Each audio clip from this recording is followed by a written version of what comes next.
Bon début de semaine à vous tous, amis sportifs des médias business télévision et bienvenue à ce nouveau journal de sport sur vos antennes.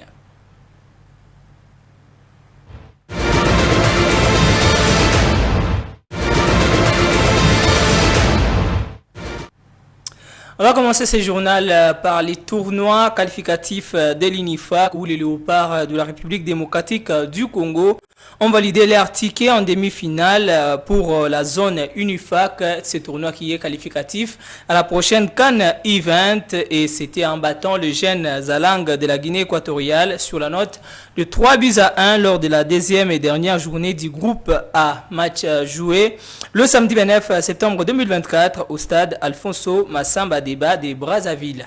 Le résumé de la rencontre est à suivre dans cet élément.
Les demi-finales se joueront les mardis 1er octobre 2024 et avec comme affiche le Congo-Brazza qui va jouer la République centrafricaine et la République démocratique du Congo qui va jouer le Cameroun. Après le match face à la Guinée équatoriale, le coach Guy Boukassa s'est dit satisfait du résultat et de la prestation de ses poulains et il promet de travailler dans le calme pour mieux préparer son match face au Cameroun a joué déjà demain mardi au stade Alfonso Massamba Deba. On va suivre le coach des Léopards 20 dans cet élément.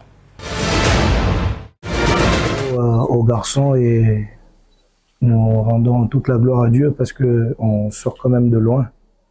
Je ne cesse de le dire depuis qu'on est arrivé ici, on n'a pas les mêmes armes que nos concurrents.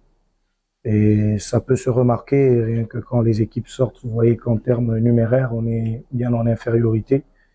Donc les garçons, ils ont été forts mentalement et ils ont su appliquer le plan qui a été proposé hier lors des entraînements pour mettre en difficulté cette équipe guinéenne qui, malgré tout, a proposé une très belle résistance en face. Bien sûr, elle nous a menés au score.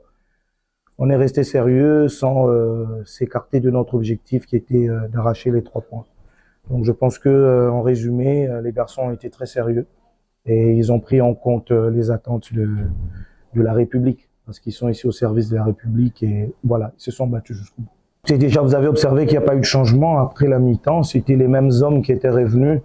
Donc on leur a rappelé leurs responsabilités. Lorsqu'on défend les couleurs nationales, même s'il n'y a que 2 remplaçants, déjà on leur a dit, on n'a pas droit au changement. Donc c'était ça le discours. On n'a pas réinventé les choses. On leur a juste dit qu'ils devaient se battre jusqu'au bout parce qu'on n'avait pas de changement. Et les garçons en ont pris conscience et on s'est battu et bravo à eux pour ça. Honnêtement, je n'y pense pas encore. Pour le moment, donnez-nous quand même le temps de rentrer à l'hôtel, me reposer de cette longue montagne qu'on vient de franchir. Et peut-être demain, on va commencer à voir l'adversaire de mardi. Pour le moment, il fallait en finir avec la Guinée équatoriale qui a été très difficile pour nous. Je pense que ça serait prématuré pour nous de commencer à penser à l'adversaire de mardi. On va rester avec les Léopards et cette fois-ci parlons du CHAN 2024 où les tirages au sort des qualifications zonales de ces CHAN Total Energy 2024 aura lieu le 9 octobre 2024 prochain, une étape très importante pour déterminer les confrontations des équipes qui valideront leur ticket à la phase finale qui est prévue du 1er au 28 février 2025 au Kenya, en Ouganda et en Tanzanie. Les Léopards à prime de la RDC entreront en lice au deuxième tour des qualifications qui se disputera en aller-retour du 20 au 22 décembre et du 27 au 29 décembre 2024 prochain. Plusieurs sélections locales ont déjà annoncé leur liste et certaines d'ailleurs sont déjà en pleine préparation. Les questions se posent sur la sélection de la RDC dont aucune annonce n'a encore été faite, situation qui inquiète les férus du ballon rond congolais. Pour cette 8e édition, au total, 19 équipes prendront part à la phase finale en raison de 3 équipes par zone, à l'exception de la zone CECAFA, dont seule la meilleure équipe classée à l'issue des éliminatoires accompagnera les 3 pays hôtes.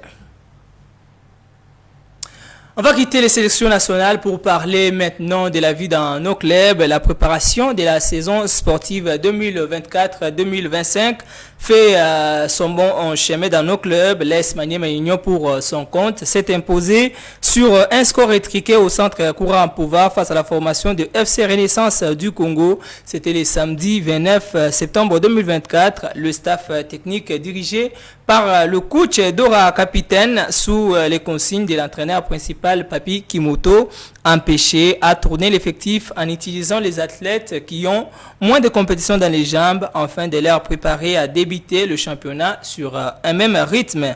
L'unique but de cette rencontre amicale était l'œuvre de l'ailier Christian Chama. On va suivre ce résumé dans cet élément.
Vas-y, viens.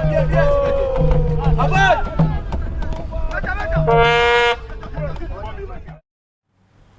Terminons ce journal par les nouvelles du football féminin en RDC. Le football club féminin Tosepela de Mahagi, équipe fair play de la dernière édition du championnat national de la LINAF, s'est acquitté de son devoir sportif en tenant son assemblée générale ordinaire. C'était le vendredi 27 septembre 2024 dernier. À l'issue de cette assemblée tenue dans la salle polyvalente de la jeunesse Nashiriki et Kwa Masikilizano de Mahagi, 150 787 $ a été adopté comme budget prévisionnel pour répondre au méga projet de la saison sportive 2024-2025 de champion de l'Ituri. Le déroulement de la dite assemblée et les interventions sont à suivre dans cet élément. Nous sommes l'équipe championne pour la 5e fois de l'Ituri. Nous sommes l'équipe représentante de la zone Est. Nous sommes l'équipe fair play. Ici, c'est aussi le moment de dire ça ne suffit pas. Ici, notre priorité pour la saison 2024-2025, c'est reposer sur 5 piliers. Pour réaliser tout ça, nous avons besoin d'être. Nous avons besoin de l'argent. La saison commence. L'entité aura besoin d'avoir les rapports de la police d'assemblée. On pourra commencer avec le championnat provincial. De la Fondation Iwato, c'est la équipe qui nous appartient tous. Donc nous devons se prendre les mains dans la main pour que demain ou le lendemain, tout ce que aille de l'avant. Maintenant, le président vient d'annoncer beaucoup de choses. Il a parlé des budgets. Alors quand il va venir le temps de cotiser les budgets dont il a parlé, et les remercie que vous avez amenés, et nous voulons que ça s'amène toujours. Pour que ça s'amène, il faut que nous cotisons, il faut que nous nous donnions. Merci beaucoup. Nous savons que notre club Tosepela fait la fierté de notre territoire.